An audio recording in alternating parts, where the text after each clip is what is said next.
This is Swain reporting on the other side of the story, giving those a voice who may have been forgotten, ignored, or portrayed poorly by the media.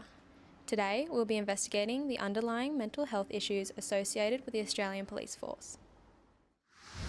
There's no doubt mental health issues are forefront at a lot of people's mind, and particularly government. We need to do better, we need to do more, and we need to invest in strategies that are going to reduce the level of suicide particularly, and better understand what and how we can play a role in addressing what has been the unspoken issue of mental health for far too long.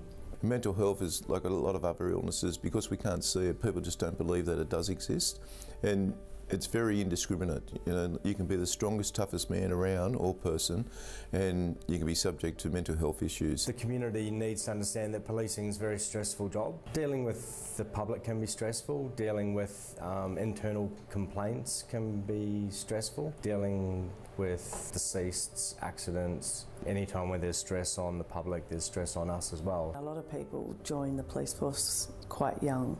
So you've got 21-year-olds that are going to serious motor vehicle accidents and serious assaults, and they're seeing the other side of life that a lot of people in the community wouldn't see. Men and women that are police, often in what we call the blue shirts, they're just normal people. They're husbands, wives, mothers, sons and daughters. They're just normal people. No matter how much training you have, you can never be prepared to some of the things that you might have to respond to. The things that they have to see are not what normal people have to see. My father was a police officer for 30 years. He suffered from PTSD, anxiety and stress after horrific incidents in his career. As a child, I saw the impact that had on family. In my own career, I got stabbed and assaulted severely and attended more child-related deaths and road traumas than I care to remember, and I had my own journey through PTSD and psychological injury, and I saw how the organisation responded in my dad's day, where he was exposed to "you're not tough enough." He suffered in silence, and he paid a personal price, as did the family. But my family didn't know how they could help. I went through a stage of having anxiety. Try not to take it home, but that's really impossible.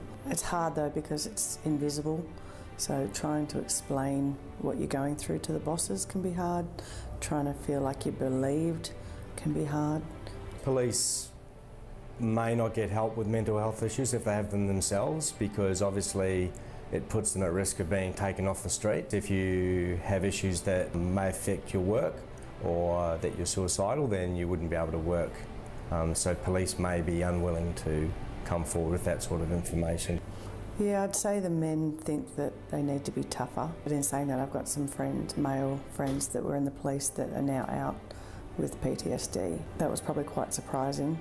I think they go from you don't know that they're suffering to boom, they're out. All that exposure is baggage. Or what we often say in the police is you've got to put it into a box, but eventually that small box is going to get full, and no one can predict when that can be full. Some people can have a lot, like a huge box and sort of cope with a lot, and others are probably not in a fortunate position and don't. But it's not to anyone's detriment, it's just everybody is different. I'd like to think that the community support us with the work that we do and how difficult it can be. We are human. At the end of the day, we just want to go home to our families safely and in one piece, physically and mentally.